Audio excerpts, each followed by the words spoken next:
आज हम डिकोड करते हैं the relationship between power and resistance using Foucault's theory and taking the example of Nepal's recent protests. Foucault एक French philosopher थे जिन्होंने बहुत इंटरेस्टिंग पावर की थ्योरी दी एंड इतनी स्ट्रेंज ये थ्योरी थी क्योंकि फूको का मानना ये था कि पावर कोई ऐसी चीज नहीं है जो किसी इंस्टीट्यूशन या फिर किसी प्रेसिडेंट प्राइम मिनिस्टर को दी जाए। पावर असल में हर जगह अवेलेबल है, हर जगह प्रेजेंट है। फॉर एग्जांपल क्लासरूम्स में, लॉज में, मीडिया में, इवन हमारी थिंकिंग में पावर है। फूको के अकॉर्डिंग पावर का मतलब सिर्फ फोर्स नहीं होता है। फूको कहते हैं कि मेजॉरिटी ऑफ पावर जो यूज की जाती है वो बहुत सटल तरीके से through language, through knowledge, through laws and society के नॉर्म्स यूज की जाती है। फॉर एग्जाम्पल नेपाल में जो सोशल मीडिया बैन हुआ उसके लिए जो गवर्नमेंट ने रीजन दिया था वो ये था कि ये लोग हमारे रूल्स एंड रेगुलेशंस को फॉलो नहीं कर रहे हैं। तो जो रूल्स एंड रेगुलेशंस गवर्नमेंट लेकर आती है वो एक तरीके से अपनी पावर को एक्सरसाइज करने का एक एग्जांपल होता है।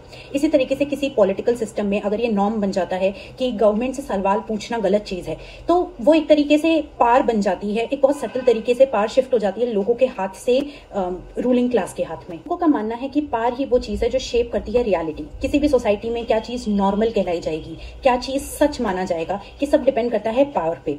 फॉर एग्जाम्पल अक्सर ये नॉर्मली माना जाता है कि जो पॉलिटिकल क्लास के लोग होंगे उनके पास ज्यादा प्रिविलेजेस होंगे, उनके पास ज्यादा पैसा होगा और ज्यादा पहुंच होगी।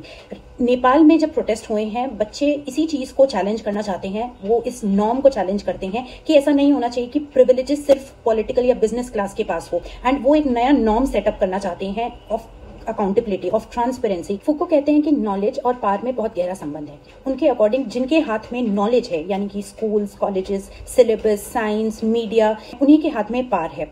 एग्जाम्पल के तौर पे नेपाल में दिखाया जा रहा था कि कैसे गवर्नमेंट कितना कुछ कर रही है लोगों के लिए, लेकिन लोगों ने, प्रोटेस्टर्स ने सोशल मीडिया को यूज करते हुए दिखाया कि एक दूसरा साइड भी है जो रियलिटी है, यानी कि अभी भी नेपाल में करप्शन, इनइक्वालिटी, पॉवर्टी, ये सारी प्रॉब्लम्स लाई करती हैं। लास्टली फूको कहते हैं कि पावर और रेजिस्टेंस हैंड इन हैंड जाते हैं, यानी जहां पावर होगी वहां रेजिस्टेंस उठेगा एंड जहां रेजिस्टेंस उठा वहां पावर एक्वायर की जाएगी।